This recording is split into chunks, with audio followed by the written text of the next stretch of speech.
Hello दोस्तों, आज की कहानी बड़ी रोमांचक है, तो आखिरी तक ज़रूर देखिएगा और अगर पसंद आए तो लाइक और सब्सक्राइब ज़रूर कीजिएगा। तो चलिए कहानी को स्टार्ट करते हैं। एक गांव में 6 अंधे व्यक्ति बड़ी खुशी के साथ आपस में रहते थे। एक बार उनके गांव में एक हाथी आया।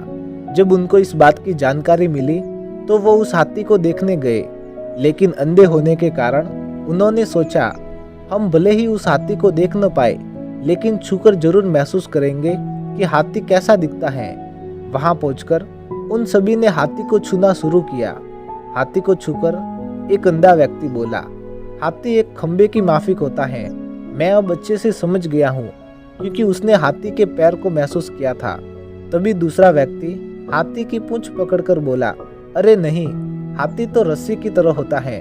तभी तीसरा व्यक्ति भी बोल पड़ा, अरे नहीं, मैं बताता हूँ, यह तो एक पेड़ के तने की तरह होता है। तुम लोग क्या बता रहे हो? हाथी तो एक बड़े सूप की तरह होता है। तभी अचानक पांचवें व्यक्ति ने हाथी के पेट पर हाथ रखते हुए सभी को बताया, अरे नहीं नहीं, यह तो एक दीवार की तरह होता है। ऐसा नहीं है, हाथी तो एक कठोर नली की तरह होता है। छठे व्यक्ति ने भी अपनी बात रखी। सभी के अलग अलग मत होने के कारण उन सभी में बहस होने लगी और खुद को सही साबित करने में लग गए। उनकी बहस तेज होती गई और ऐसा लगने लगा मानो वो आपस में लड़ी पड़ेंगे। तभी वहां से एक बुद्धिमान व्यक्ति गुजर रहा था। उनकी बहस को देखकर वह वहां रुका और उनसे पूछा, क्या बात है, तुम सब आपस में झगड़ा क्यों कर रहे हो?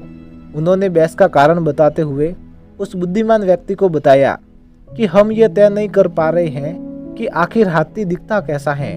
उन्होंने उत्तर दिया। फिर एक एक करके उन्होंने अपनी अपनी बात उस व्यक्ति को समझाई। बुद्धिमान व्यक्ति ने सभी की बात शांति से सुनी और बोला, तुम सब अपनी अपनी जगह सही हो। तुम्हारे वर्णन में अंतर इसलिए है क्योंकि तुम सबने हाथी के अलग अलग भागों को छुआ एवं महसूस किया, लेकिन यदि देखा जाए तो तुम लोग अपनी अपनी जगह ठीक हो, क्योंकि जो कुछ भी तुम सबने बताया वो सभी बातें हाथी के वर्णन में सही बैठती हैं।